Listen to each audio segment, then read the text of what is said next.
आर्तव धातु प्रत्यय प्रातिपदिकम अव्युत्पत्ति पक्ष में प्रातिपदिक संज्ञा करती है।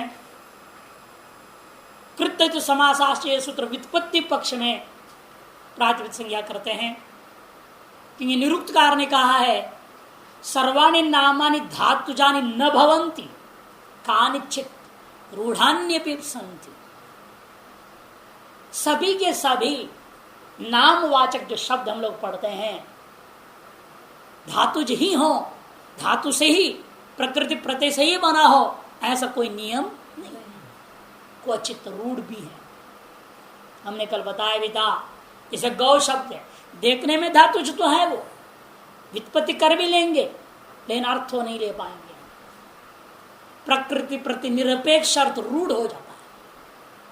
पहले भी हमने शब्दों का वर्णन करते हुए कहा था 4 प्रकार का है, यौगिक, रूढ़ी, योग रूढ़ी, यौगिक रूढ़ी शब्द 4 प्रकार के लिखाया था।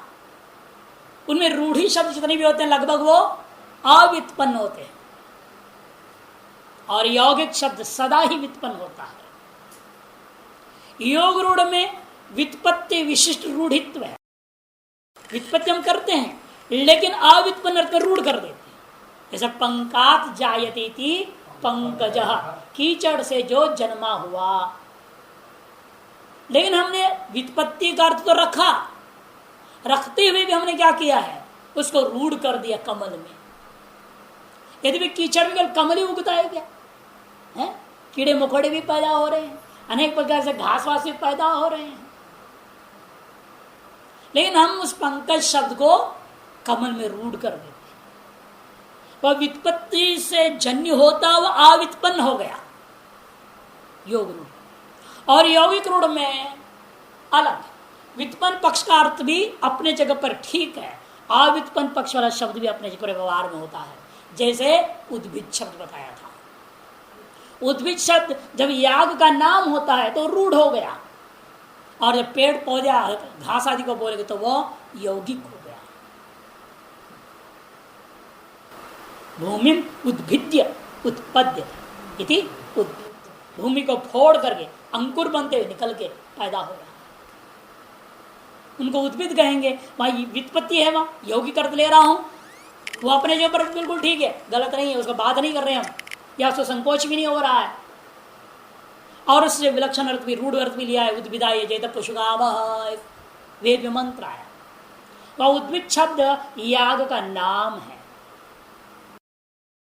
व्युत्पत्ति मैंने प्रकृति प्रत्यय से विशिष्ट अर्थ लेना का सब लिखाया, व्युत्पत्ति का विषय नहीं है। एक दिन पाठ छूटने से गड़बड़ हो जाता है व्याकरण में। न्याय में तो इतने लिखा भी एक ने त्रिक्षण विलंबश्चेत न्यायोगतः, त्रिदिवस विलंबश्चेत व्याकरणोगतः। 3 दिन का विलंब कर दिया, व्यवधान कर दिया, व्याकरण तो बिल्कुल भूल जाओ। जैसे भी आप न्याय को भूल तैयार उस दिन किए थे, फिर आज तैयारी दोबारा करनी नहीं, देखे नहीं। न्याय ऐसा चीज है, व्याकरण ऐसा चीज है, और कलयुग में सब आना वैसे भी कठिन है।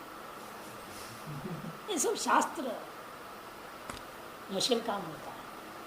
किसी कवि ने बोला है, गता वेद विद्या गतम धर्म शास्त्रम गतम रे गतम न्याय शास्त्रम इदानीं तनानां जनानां प्रवृत्ति सुबन्ते तिंगन्ते कदाचित कृदन्ते।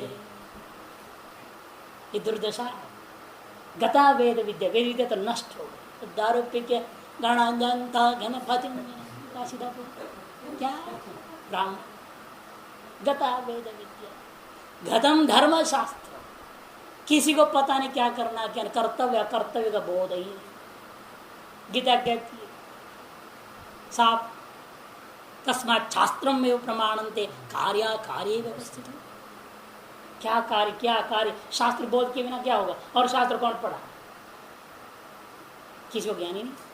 गतम धर्म शास्त्र, गतम रे गतम न्याय शास्त्र। और आजकल बचा क्या है, इदानीम तनानाम जनानाम प्रवृत्ति।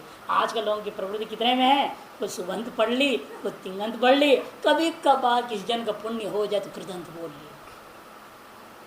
सुबंते तिंगंते कदाचित कृतंते, ये दुर्दशा है कलियुग। उसमें भी हम लोग फिर भी गंगा तट पे बैठ के घिस रहे हैं, कोशिश कर रहे हैं कि जितना हो सके घोटा जाए है? विशेष पुरुषार्थ आप लोगों का है तो लगे हैं आप लोग नहीं। फिर भी कोई ना कोई बाधा आ जाता है, छुट्टी मार देते हैं और फिर वो गड़बड़ हो जाते, सारा फट आगे पीछे पकड़ में नहीं आती कुछ। और सबसे ज्यादा मणि चाहती, लिख के दी थी, मैं बिल्कुल पढ़ना चाहती हूँ और वही नहीं आ पा रही, महीना महीना छुट्टी। दिक्कत होता है ना, विघ्न बहुत है। नंद शास्त्रम बहुवेदितव्यम अल्पश्च काल बहवश्च विघ्ना यत्सारभूतम तदुपासितव्यम यथेव यथेव हंस क्षीरांबु मिश्रम। कहा है कवियों ने, अनंत शास्त्र, शास्त्र अनंत है, बहुवेदितव्यम, जानने योग्य पदार्थ भी बहुत है। काल कितना है? अल्पश्च काल, 60 70 80, अधिक से अधिक मर जाना है, उससे ज्यादा तो जीना नहीं। अल्पश्च काल, उसे भी आधा जिंदगी तो बीत गया, किसके पौन जिंदगी बीत चुका है। बहवश्च विघ्न, और विघ्न तो बहुत आने से रोकते, इसलिए कह दिया यद सारभूतम तदुपास, जो अति आवश्यक सारभूत तत्व है उतने को जल्दी से जल्दी पढ़ के ग्रहण कर लेना चाहिए। जब मौका मिल जाए तुरंत पकड़, फिर कब चुक जाएंगे पता नहीं, कब छूटेगा पता नहीं। यद सारभूतम तदुपास गलत है, वो तो गलत अर्थ लगा। यद सारभूतम तदुपासितव्यम यथेव हंस क्षीरांबु मिश्र। जैसे हंस क्या करता है, दूध और पानी मिला हुआ है, दूध दूध पीकर पानी पानी छोड़ देता है।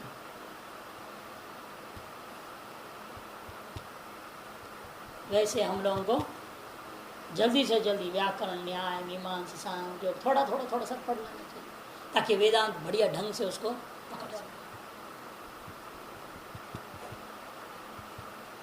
तो व्युत्पत्ति पक्ष, अव्युत्पत्ति, प्रकृति प्रत्यय सापेक्ष अर्थावबोध जनकत्वम व्युत्पत्ति पक्षत्व। प्रकृति और प्रत्यय दोनों सापेक्ष अर्थ बोध का जनकता का नाम व्युत्पत्ति। प्रकृति प्रत्यय निरपेक्ष अर्थावबोध जनकत्व का नाम अव्युत्पन्न पक्ष। सीधे से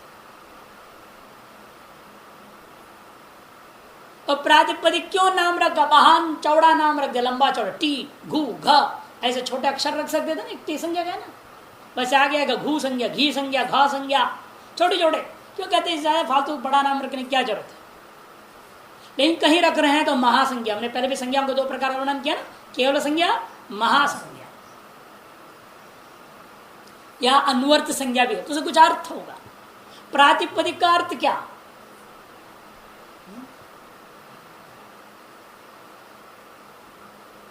पदम प्रति गच्छति प्रातिपदिका, पद होने जा रहा है, इसलिए इसका नाम प्रातिपदिक। पद नहीं है ना, आप राम शब्द को प्रातिपदिक संज्ञा कर रहे हैं, क्यों? वह राम शब्द पद बनने जा रहा है। पदम प्रति गच्छति प्रतिपदिका, पदम प्रति गच्छति प्रतिपदम, पदम प्रति गच्छति प्रतिपदम, स एव स्वार्थिक ठई प्रातिपदिकम। देव एव देवता स्वार्थिक तल होता है ना, वैसे स्वार्थिक कर्ण प्रज्ञादिभ्यो अण एक सूत्र तथित में, वो स्वार्थ में अण करता है, वैसे ठय उसी अधिकार में ठय को एकादेश आदिवृद्धि होता है, प्रातिपदिक शब्द बनता है। पहले प्रतिपद शब्द बनेगा, पदम प्रति गच्छति, पद होने के प्रति जा रहा है जो शब्द, उस शब्द को हम क्या कहेंगे? प्रतिपद। उस प्रतिपद को ही प्रातिपदिक कहते हैं। अर्थात प्रकृति का दूसरा नाम प्रातिपदिक रखती है। जब प्रकृति हिस्सा होता है, जो पद बनने जा रहा है, उस प्रकृति के हिस्से का नाम प्रातिपदिक।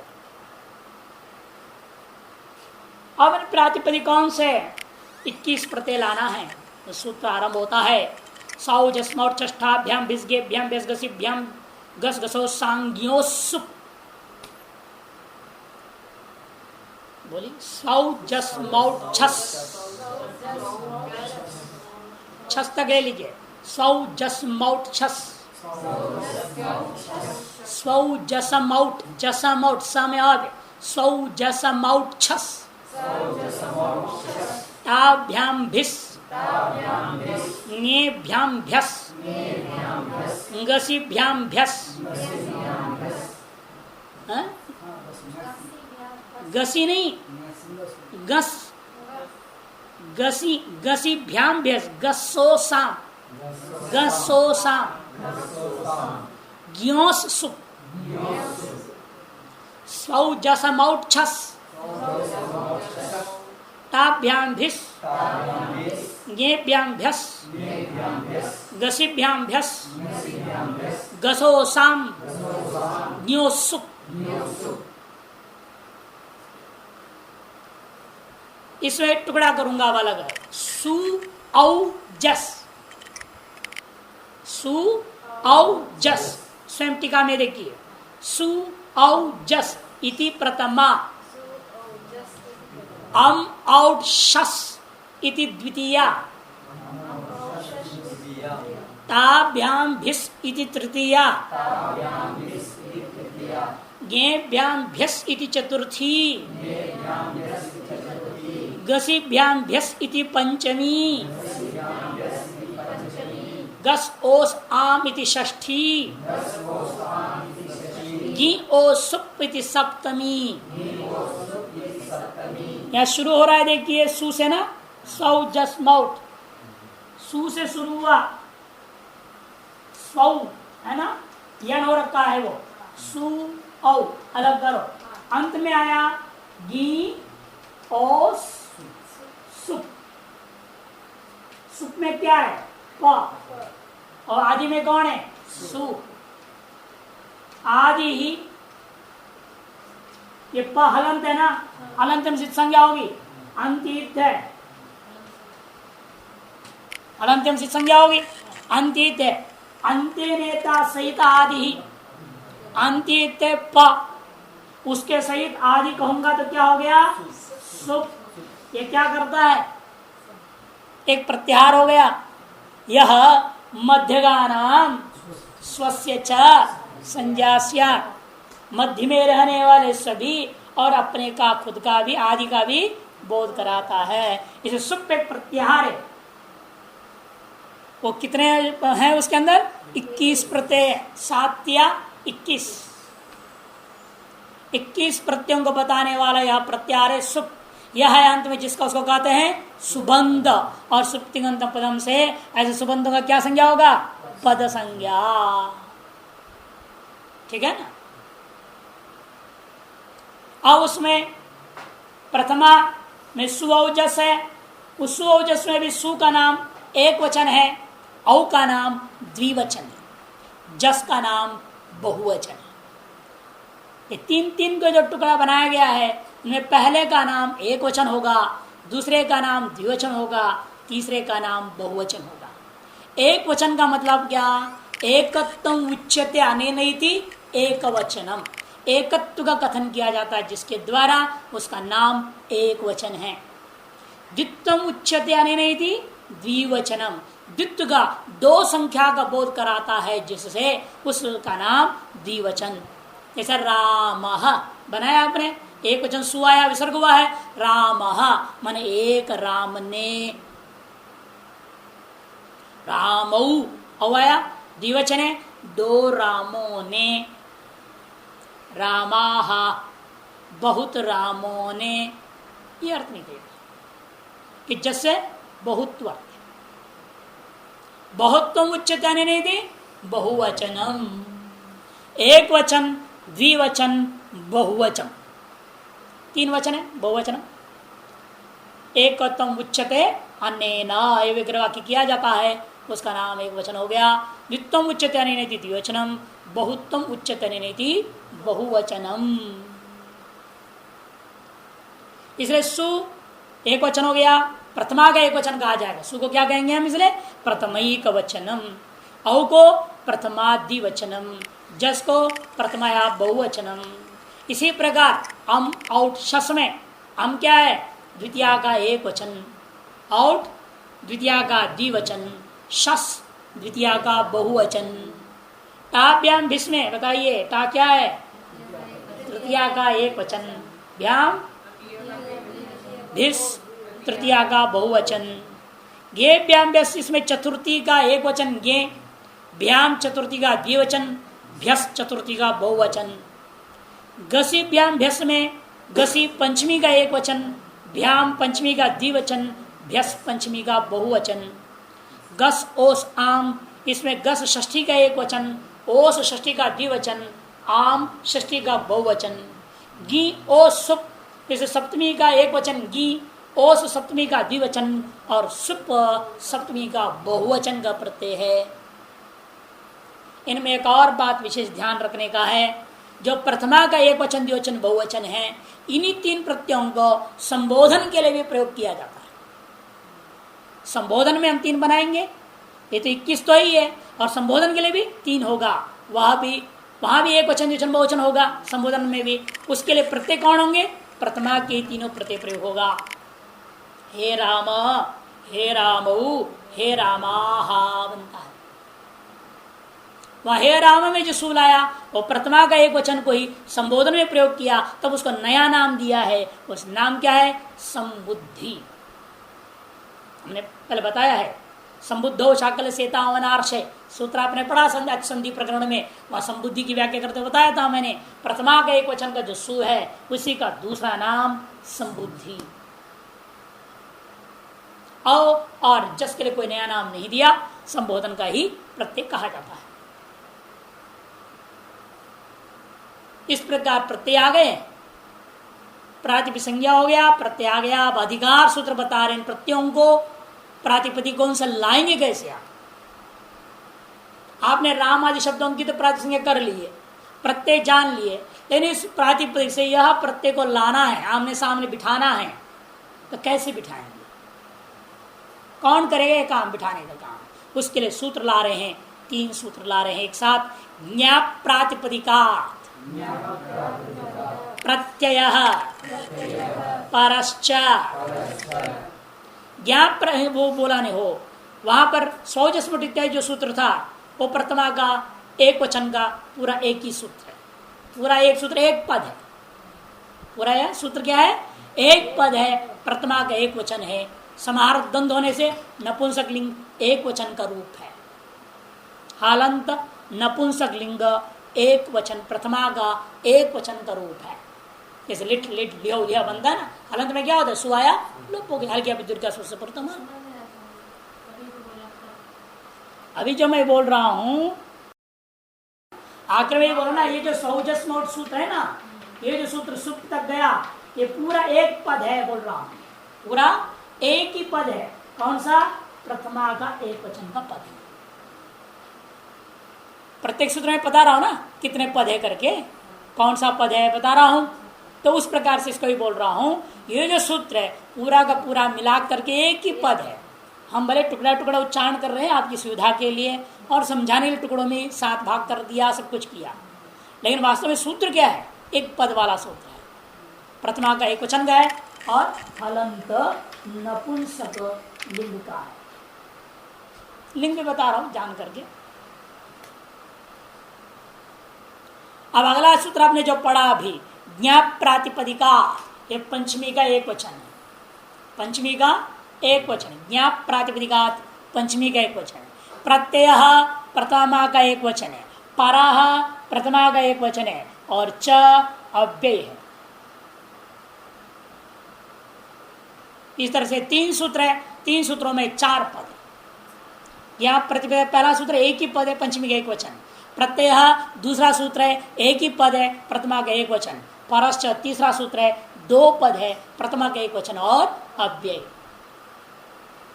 इत्यधिकृत्य कर दिया। ये तीनों अधिकार सूत्र, अब तक अधिकार सूत्र नहीं आया था। पूर्वोत्तरा सिद्धम में विवाद है, कोई अधिकार भी मानता है, कोई विधि भी मानता है। स्वदेश वाक्यार्थ शून्य नहीं है वो।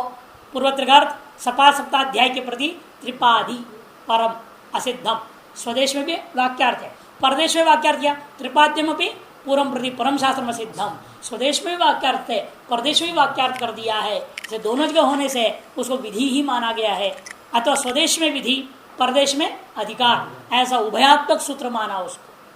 लेकिन यह है विशुद्ध अधिकार सूत्र, ज्ञा प्रतिपदिकात परश्च। लेकिन प्रत्यय विशुद्ध अधिकार सूत्र नहीं है, उसको कहते हैं हम संज्ञा अधिकार। और क्या है वो? तीनों को तो एक अधिकार मानते नहीं, फिर एक ही सूत्र बना देते ना, अलग तीन सूत्र क्यों बनाते? यहाँ प्रत्यय प्रत्यय पर एक सूत्र नहीं लिख सकते थे पानी जी? तो तीनों मिलके करते हैं, मिलके हम समझाने के लिए कर देते हैं। इसका मतलब ये नहीं कि तीनों एक है। देखो कहाँ प्रत्यय कहाँ है? 3 1 1 में। परश कहाँ है? 3 1 2 में। ज्ञा प्रतिपद कहाँ है? क्यों रखा पाणिनि ने? समझ के तो रखे है ना। ये कृदंत प्रत्ययों के लिए प्रत्यय परश्चात, ये कृत प्रत्ययों के लिए आ रहा है। प्रत्यय संज्ञा करेगा, ये प्रत्यय संज्ञा का अधिकार है। ये केवल अधिकार सूत्र नहीं, साधारण अधिकार सूत्र नहीं, अन्यों के जैसे। प्रत्यय सूत्र संज्ञा भी करता है। सो जिसका क्या संज्ञा कर रहा है? प्रत्यय संज्ञा कर रहा है। संज्ञा अधिकार है, उसको हम क्या कहते हैं? संज्ञाधिकार है, विध्यधिकार नहीं, संज्ञाधिकार सूत्र है। बाकी क्या है? विधि का अधिकार कर रहे हैं, विधि पर अधिकार करते हैं। अधिकतर सूत्र विधि अधिकारी होते हैं, संज्ञाधिकार क्वचित, उनमें से एक प्रत्यय सूत्र है। क्योंकि इससे अलग कोई सूत्र नहीं है प्रत्यय संज्ञा करने वाला। कोई प्रत्यय संज्ञा आ करे ऐसा कोई सूत्र ही नहीं है, पाणिनि ने बनाया नहीं। यह अधिकार सूत्र स्वयं अधिकार भी है और संज्ञा भी करता है।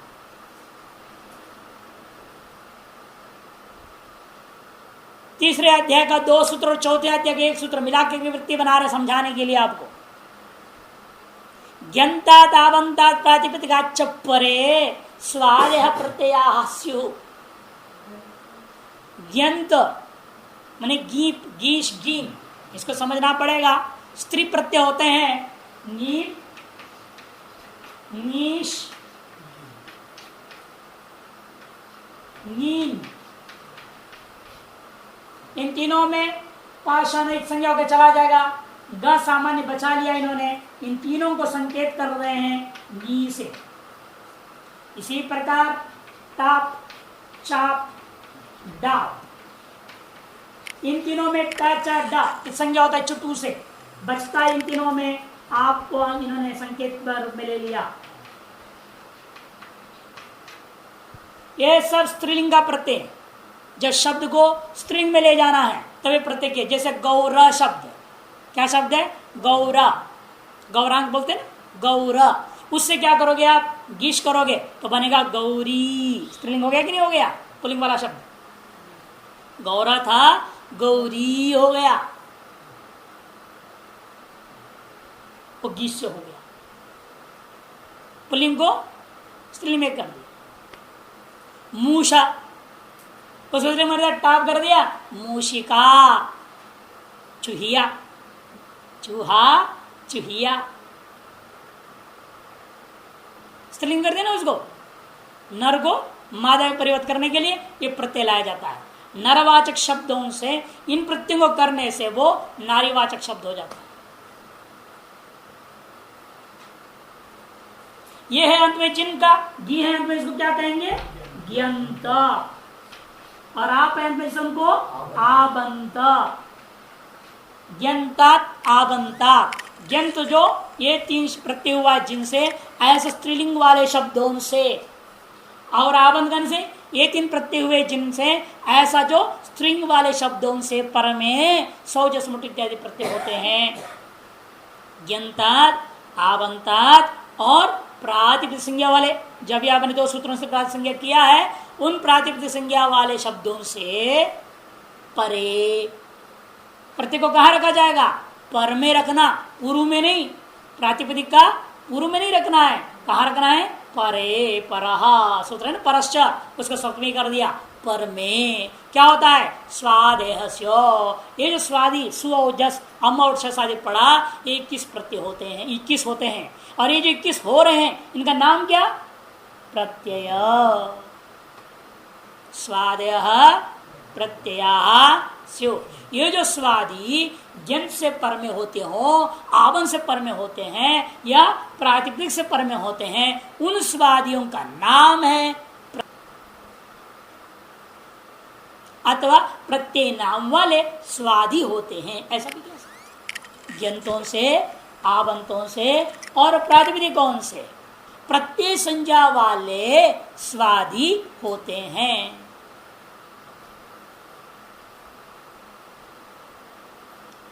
ये तीनों अधिकार सूत्र क्यों माना गया, यहां आप देख रहे हैं सौजस्मोट सूत्र से जोड़े बिना इस सूत्र का कोई अपना अर्थ नहीं है। ज्ञा प्रातिपदिका, जन से आवन से प्रातिपदिक से क्या अर्थ, कुछ नहीं निकला पूरा। जंत से आवन से प्रातिपदिक से क्या करूं, ज्ञा प्रातिपदिका सूत्र का इतना ही अर्थ होगा, जंत से आवंत से प्रातिपदिक से। कहाँ क्या करना, कैसे करना, कुछ भी नहीं पता चलता। प्रत्यय, प्रत्यय नाम हो, किसका हो प्रत्यय नाम, अधूरा है वो भी। परश्च, पर में हो, किसको पर में हो, किससे पर में हो, कौन पर में हो, ये सब प्रश्न चिन्ह बने रह जाते हैं। इसे तीनों सूत्र अपने आप में पूरा अर्थ प्रदान करने योग्य नहीं है। इसे इनको क्या कहते हैं, स्वदेशे वाक्यार्थ बोध शून्यत्वे सती। अपने आप में, अपने अपने देशों में, अपने अपने स्थल पर इनका कोई अर्थ नहीं है, किंतु इन्होंने क्या किया, परदेशे आगे कोई विधि सूत्र में जुड़ गए। विधि सूत्र कौन था, सौ जस्मर चष्टाभ्याम इत्यादि उस सूत्र में जुड़ा, जुड़ करके क्या किया, परदेश में वाक्यार्थ बोध जनकत्वम, वो भी बेचारा सोच रहा था, और खुद भी विधि सूत्र है, इन विधि भी अधूरी थी। जब तक अधिकार सूत्र उसमें जुड़े नहीं, वह विधि भी पूरा नहीं हो रहा था। वो भी सोच रहा है मैं कहां हूं, सु मैं कहां हूं, सोच रहा है। ये कहता अरे तू ज्ञान से पर में हो जा, ये कहेगा ना तब, तो ज्ञान से पर में बैठ जा, आवन से पर में बैठ जाओ, प्रातिपदिक से पर में बैठ जाओ, और तुम्हारा नाम आज से प्रत्यय हो जाएगा, ये कहेंगे। ये अधिकार सूत्र विधि सूत्र के पूरक होते हैं। अधिकार सूत्र हमेशा विधि सूत्रों को पूरक हो जाते हैं, पूरक होकर के विधि सूत्र का जो अर्थ में कुछ न्यूनता है उसको पूरा कर देते हैं। इस अधिकार का सूत्र का लक्षण ही कर दिया, स्वदेश वाक्यार्थ बोध शून्यत्व सती परदेश वाक्यार्थ बोध जनकत्वम अधिकार सूत्रत्वम। लगभग पूरा सूत्र आपने पढ़ लिया, 6 सूत्र आ गया। संज्ञा च परिभाषा च विधिर्नियम एव च अतिदेश अधिकारश्च सविधम सूत्रलक्षणम्। विदेश अतिदेश तो आया नहीं, अभी अतिदेश अभी आया नहीं है। त्रिजंतवत क्रोष्टो, त्रिज्वत क्रोष्टो सूत्र आएगा आगे, यहाँ नहीं आया। हमने घटा दिया था, विदेश भाव घटा दिया था, लेकिन सूत्र नहीं आया। नहीं, हाँ अंतर्विच आया था, ठीक है, अतिदेश सूत्र आया। योम में का सब पूर्व से अंत प्रस्याद, ठीक है, अतिदेश आ गया, सब आया है। संज्ञा सूत्र तो बहुत आ गए, 1-2 सूत्र नहीं है। परिभाषा सूत्र भी कई हो गए, तस्ता समय समान अनेक हो गए। परिभाषा सूत्र भी अनेक हो गया, विधि सूत्र भी सैकड़ों हो गए हैं, अब तक 125 पढ़ चुके हो। और आपके विधि सूत्र भी हो गया। संज्ञा विधि नियम एवं तप्रसत काल से नियम सूत्र था, तप्रसत काल से नियम सूत्र आपने पढ़ा है।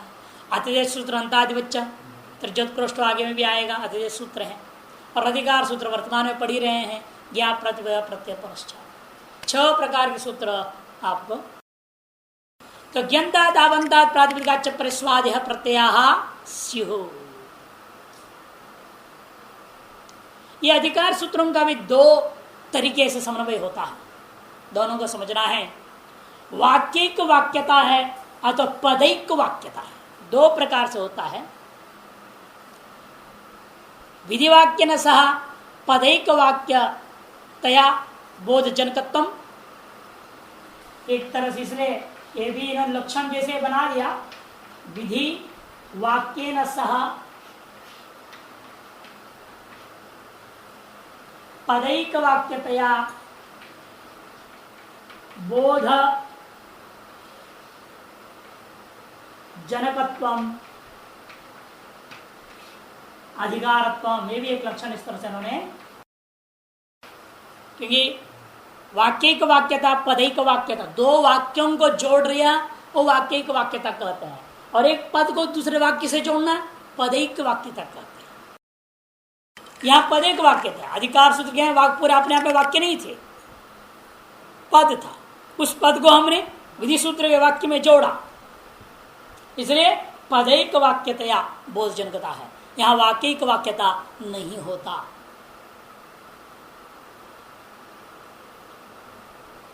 यहां पर एक और बात समझ लेना है, ज्ञंता दावंता जो स्त्रीलिंग वाले शब्दों को क्यों लिया, कि नियम है प्रत्यय ग्रहणे लिंग विशिष्ट स्यापि ग्रहण, प्रत्यय ग्रहणे लिंग विशिष्ट स्यापि ग्रहण,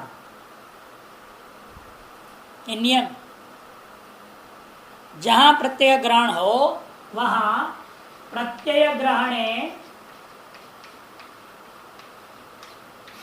लिंग विशिष्टस्यापि ग्रहणम, प्रत्यय ग्रहण लिंग विशिष्टस्यापि ग्रहणम, इस परिभाषा के बल से स्त्री प्रत्यांग शब्दों का ग्रहण तो हो ही जाएगा। जब पुल्लिंग शब्दों को ले लिया, स्त्रीत्व विशिष्ट शब्द भी स्वतः ही ग्रहण हो जाएंगे। जब पुल्लिंग शब्दों की आपने प्रातिपदिक संज्ञा कर दी, उसे स्त्रीत्व विशिष्ट कर दिया, गी प्रत्यय से, गीप गीस गीन से, या टाप चाप डाप से, तो लिंग विशिष्ट हो गया। वो प्रातिपदिक तो वही था ना जो गौरव था, है नहीं, उसी में आपने स्त्रीत्व जोड़ दिया है। तो इसीलिए वो प्रत्यय जो पुल्लिंग वाला प्रत्यांत को अपने अवंत को ग्रहण किया, घयचवंता पुंसी, कल लिखा था ना, घयंत अच्छंत और अब प्रत्यांत क्या होते हैं, पुल्लिंग में होते हैं। उसी में आपने गीश गिफ्ट गर्भवती क्या हो जाएगा, वो स्त्रीलिंग हो जाएगा। तो उन प्रत्यांतों को जब पुल्लिंग शब्द से ग्रहण कर लिया, उसे गीप गीश गिन रूपी लिंग से विशिष्ट कर दिया, स्त्रीत्व रूपी लिंग से विशिष्ट कर दिया, तो वो भी उन्हीं से ग्रहण हो जाएगा। तो अलग से आपने ज्ञाप सूत्र में क्यों दिया,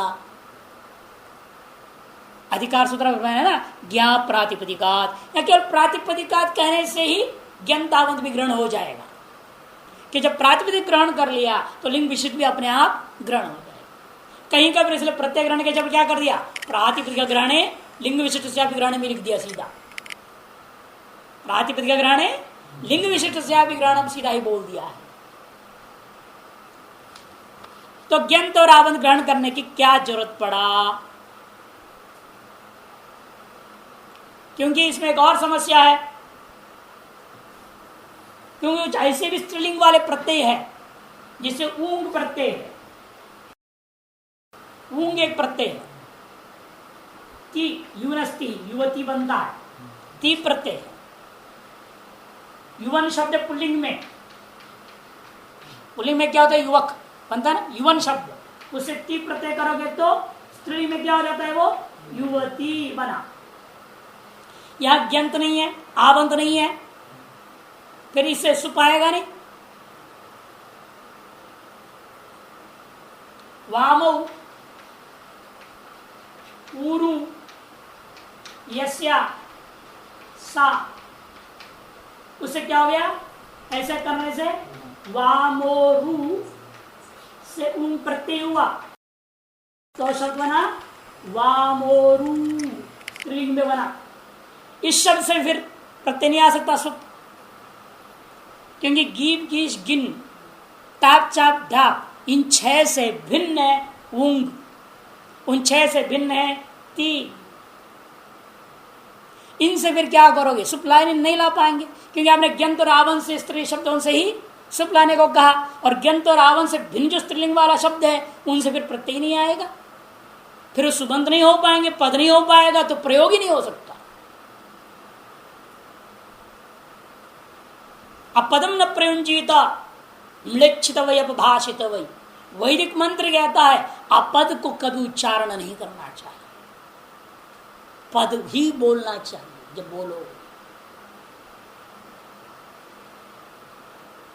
नहीं तो क्या होगा, वो म्लेच्छित वही अपभाषित हो, पाप का कारण हो जाता है। वेद में लिखा है, इसे बिना पद बनाए मैं प्रयोग नहीं कर सकता, फिर युवती और वामोर ऐसे शब्दों को मैं प्रयोग नहीं कर पाऊंगा, तो इनसे तो सुख आएगा ही नहीं। इसलिए ज्ञान और आवंत ग्रहण करना यहां उचित नहीं है, ऐसा कहते हैं।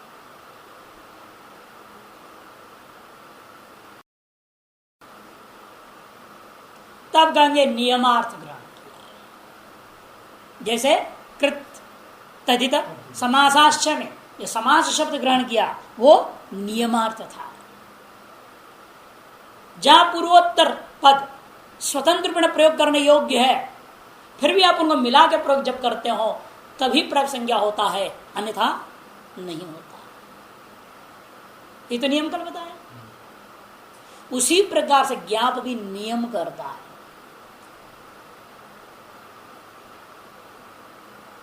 ज्ञाप भी नियम करता है कि बहुत सारे कृदंत, और मैंने कृदंत बोल रहा हूं, बहुत सारे ऐसा क्रियापद है जब दीर्घ इकारांत रह जाता है, आकारांत रह जाता है रूप, उनसे फिर सुख न लावे आप। दीर्घ इकारांतों से यदि आप सुख लाना चाहते हैं तो ज्ञंतों से ही लाना, दीर्घ आकारांतों से यदि सुख लाना चाहते हैं तो आबंतों से ही लाना।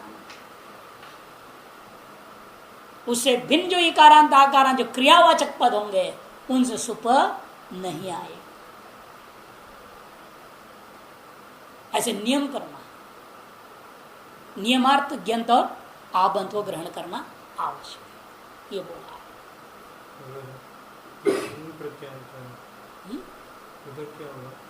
तो इसलिए सारे स्त्री प्रत्यय आ जाएंगे। ये तो नियम के लिए हुआ, ये रोक नहीं रहे उनको, ये उनको रोक नहीं सकते। अब सब प्रत्ययों को सभी प्रातिपदिकों से आएगा, इसकी प्रासंज्ञा होगी वामोरू की प्रातिपदिकात से आ जाएगा। यदि ज्ञान और आवंत को विधि पक्ष लेते हैं, आप नियम पक्ष नहीं लेते हैं, तब क्या होता, इनसे नहीं होता सुख। हम विधि पक्ष नहीं ले रहे हैं, इसलिए ज्ञान और आवंत जो ग्रहण किया है नियमार्थ ग्रहण। आप क्रियापद में तो प्रत्यय जोड़ने क्यों नहीं हो सकता? वो पहले प्रत्यय तो क्या फर्क हो गया? प्राज संज्ञा में जरूरत नहीं ना, बिना प्राज संज्ञा का भी हम कर सकते हैं, ये तो कह रहे हैं। इसे नियम करना पड़ा, अतिव्याप्ति ना हो तो नियम क्या करना है? इतना कहने के बाद भी दोष आता है, तभी तो नियम करते हैं। वाक्य भी संघात थी, समास भी संघात है, अतिव्याप्ति हो रहा था ना वाक्य में, इसलिए क्या कहा, समास में ही प्राच संज्ञा हो, अन्य वाक्य को न हो। अन्यत्र प्राप्ति हो तो भी नियम बनाया जाता है। नियम पाक्षिके सती श्लोक बनाया व्याकरणकारों ने, विधिरत्यंतम अप्राप्त नियम पाक्षिके सती तत्र च अन्यत्र चेति परिसंख्येति गीयते। देखो, विधिरत्यंतम अप्राप्त, अत्यंत प्राप्ति को विधि कहा जाता है। नियम पाक्षिके सती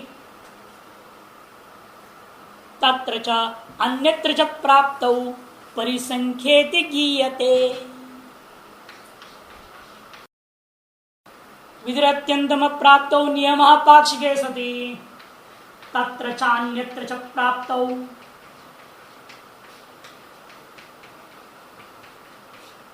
परिसंख्येति गीयते।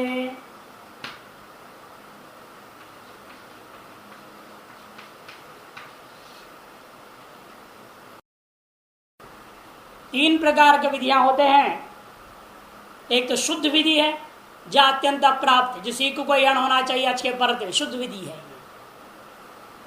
पाणिनि के कहने से पहले ज्ञात नहीं था, अब ज्ञात हो गया, विधि अत्यंत प्राप्त। नियम पाक्षिक सत्य, तब तत्काल से नियम बनाया। क्यों? आप अत कहे तकार पर में लिखते, लिखने से क्या हो गया, आ जो साथ में उच्चारित है वह आ कहने से कितना प्राप्त था हमको? 18। आनुदित स्वर्ण चा प्रत्यय के अनुसार आ कहते ही 18 उपस्थित हो रहा है, अतः रस भी प्राप्त है। दीर्घ पृथ्वी जिसमें नियम कर रहे हो, किसमें कर रहे हो? श्रुत मात्र ग्रहण करो, ये तो कहना समकाल से संज्ञा रस सुनाई दे रहा है ना, अत आत मने दीर्घ सुनाई दे रहा है। तपर में क्या होता है? जो सुनाई दे रहा है उतनी ही काल को लेना। तो क्या हो गया? तत्र से ह्रस्व प्राप्त था में 6 और अन्यत्र मैंने दीर्घ वो भी प्राप्त थे। तब क्या किया आपने? प्राप्त हो परिसंख्येति किया, सब कुछ प्राप्त हो रहा था है, उसको परिसंख्या विधि के, केवल नियम विधि नहीं। तब क्या क्या? इतर व्यावर्तन कर दिया, अन्यत्र को निषेध कर दिया, तत्र मात्र को बचा के रख दिया, हो गया परिसंख्या विधि। और उभयत्र प्राप्त नहीं है, संभावना है, वहां नियम पक्ष के साथ। यहां परिसंख्या थोड़ी बोल रहा हूं, नियम बोल रहा हूं। इसीलिए नियम विधि अलग है, परिसंख्या विधि अलग है। तुम खिचड़ी क्यों कर रहे हो? यहां मैं तत्र चान्यत्र प्राप्त परिसंख्या विधि नहीं बोल रहा हूं, इसलिए मैं इसको तप्रसत में लगाया। नियम विधि में भी 2 प्रकार कर दिया ना इन्होंने, अलग अलग। वो 6 से अलग है ना, परिसंख्या नाम पढ़ा है क्या आपने 6 में से? तो फिर 6 में से कहां है परिसंख्या नाम का? आया कहीं? तो फिर एक नया नाम दे रहे हैं, उभयत्र प्राप्ति जहां हो वहां परिसंख्या, जहां उभयत्र प्राप्ति नहीं है, एकत्र प्राप्त है, अन्यत्र दोष आ रहा है, उस स्थिति में क्या होता है? नियम। ये जिसके लिए दृष्टांत क्या देते हैं? मीमांसा में जाना पड़ता है, इसको समझ, व्याकरण में इस दृष्टांत नहीं मिलेगा दोनों के हिसाब किताब से। इसलिए क्या करना पड़ता है? जैसे मीमांसा में कहा व्रीहीन प्रोक्षति, व्रीहीन अवहंती, व्रीही को कूटो, धान को कूट के ही चावल को अलग करना छिलके से, उसी चावल से हवन करना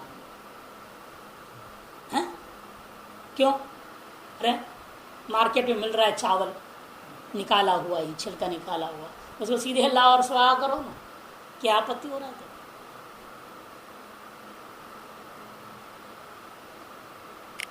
तुष्य मोचन से भी एक एक धान को उठाओ, नाखून से उखाड़ो उखाड़ो, छिलो और चावल को अलग करो, मेहनत करो, ये भी तरीका है। जब अनेक तरीकाएं प्राप्त संभावना है ना, तो विधि ने क्या कहा? व्रीहीन अवहंती, उसका नियम पाक्ष के सती, तब नियम हो गया। एक पक्ष, दूसरा पक्ष, तीसरा पक्ष, अनेक पक्ष प्राप्त, उनमें से एक पक्ष का ही विधान करना क्या हो जाता है? वो नियम विधि। अन्य का निषेध करने की जरूरत नहीं है वहां। और यहां क्या है? अन्य का निषेध होता है। लेकिन व्याकरण में क्या किया? दोनों को मिला के एक ही रख दिया, नियम विधि, दोनों को मिला दिया, नियम विधि नाम से एक ही रख दिया। लेकिन वास्तव में 2 अलग तरीका है। एक है इतर व्यावर्जन बुद्धि भी पैदा कर दे, इतर का व्यावर्तन कर दे, और दूसरा क्या है? इतर व्यावर्तन नहीं करता है, अनेक प्राप्त हो रहा है, उससे एक को विधान कर देता है। अनेक प्राप्त में एक का विधान का नाम नियम विधि, और अनेक प्राप्त में कुछ का निषेध कर देने का नाम तपस्कार से कर रहा है, निषेध करता है।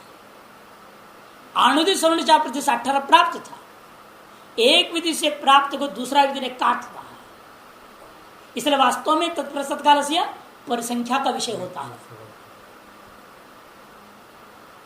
और वर्तमान जो समासाश्चर्य है या ज्ञाबंत है, वो नियम पक्ष का, नियम पक्ष के सिद्ध, ये अंतर है। यानी व्याकरण में उन दोनों को एक कर दिया तो आदमी को अलग समझ नहीं पाते, दोनों का विषय वास्तव में साथ है। एक में इतर व्यावर्जन बुद्धि भी होता है और एक में इतर व्यावर्जन बुद्धि नहीं होती। लौकिक वाक्य में तो विषय है, विधि का विषय है, लौकिक वाक्य में क्या घटेगा? विधियों का मामला है। यहाँ दूसरा कहने में ना एक ही को पाक्षिक में तो आपने लड्डू खाओ बोल दिया ना तुमको, तुमको कह दिया लड्डू खाओ, व्यावृत हो गए ना, उसमें वह निषेध बुद्धि नहीं होगा, लेकिन उसमें व्यावर्तन हो जाए अलग चीज। संभावना कुछ भी खाने का था, हमने कहा लड्डू खाओ, हो गया नियम विधि। अन्यों को व्यावर्त कर लिया है। कर लिया वो अलग चीज है, तुम अपना समझ लो अलग चीज है, लेकिन विधि नहीं बोल रहा है अन्य का व्यावर्तन करो। विधि के अर्थ में है क्या, शब्द का अर्थ में है क्या, तुम अपने कुछ भी व्याख्या करते रहो ना, यही तो गड़बड़ी होता है। मैं ऐसे सोचता हूं, मैंने ऐसे सोच के कर दिया, तुमने कर दिया, भाड़ बैठ गई वहां पर, दूसरे की बर्बादी हो गई। तुम्हारे सोचने से वो सही होगा क्या, जरूरी नहीं है। यहां विधि में मेरा सोचना ये नहीं चलेगा, मैं समझ गया ये नहीं चलेगा। यहां अपना सोच खत्म होता है जहां विधि में हम प्रवेश करते हैं। इसे 12 में कहते हैं वेदों में मंत्रों के विषय में क्यों, ये प्रश्न नहीं डालना कभी भी। ऋषियों का वचन है, वह क्यों नहीं वो प्रश्न उठेगा, वो विधि है। करना है तो करना है, नहीं करना वो तो नहीं करना है, क्यों कर प्रश्न नहीं डालना है। वो आपकी बुद्धि का विषय ही नहीं है। आप क्या समझेंगे, वो गंगा जल को पत्थर पर डालने से पुण्य होता है, ऋषियों ने क्या दिया, तुम डालो बस। तुम्हारे अक्ल से तुम समझ नहीं पाओगे पुण्य कैसे पैदा होता है। आपने गंगा जल शिवजी के रूप में पत्थर पर डाल दिया, ये शिवजी मान करके डाल दिया, वो डालने से, पत्थर को धोने से तुम्हारे हृदय में पुण्य पैदा हो रहा है। कैसे हो रहा है, दिखाई तो देता नहीं। अब ये क्यों, कैसे, ये सब प्रश्न नहीं डरता है। इसे भगवान को क्या कहते, श्रद्धावान लभते ज्ञानम तत्पर संयमेन्द्रियः, ये सब श्रद्धा का विषय है। श्वेत केतु को वेदांत में उपदेश देते हुए क्या बोला, श्रद्धत्स्व, श्रद्धत्स्व शब्द प्रयोग किया। ज्यादा कुतर्क नहीं चलता है। कुछ हद तक अगर प्रश्न को हम समर्थन कर सकते हैं, जहां तक शब्दार्थ को समझाने वाली बात है। शब्द का अर्थ को समझाने तक के लिए आपको प्रश्न है, उससे अधिक आगे बढ़ोगे वो अति प्रश्न कहा जाता है। याज्ञवल्क्य ने गार्गी को यही डांटा, अति प्रश्न न पृच्छस्व। तुम ब्रह्म तत्व के बारे में पूछेगी, प्रश्न डाल रही है, वो भी कहाँ रहता है, आकाश कहाँ है, हमने ब्रह्म में है, वो ब्रह्म कहाँ रहता है, तो बकवास मत करो, चुप, नहीं तो खोपड़ी कट के मर जाएगी। तो हर चीज की प्रश्न का भी एक सीमा है, किस विषय में मैं प्रश्न करना है, किस विषय में नहीं करना है।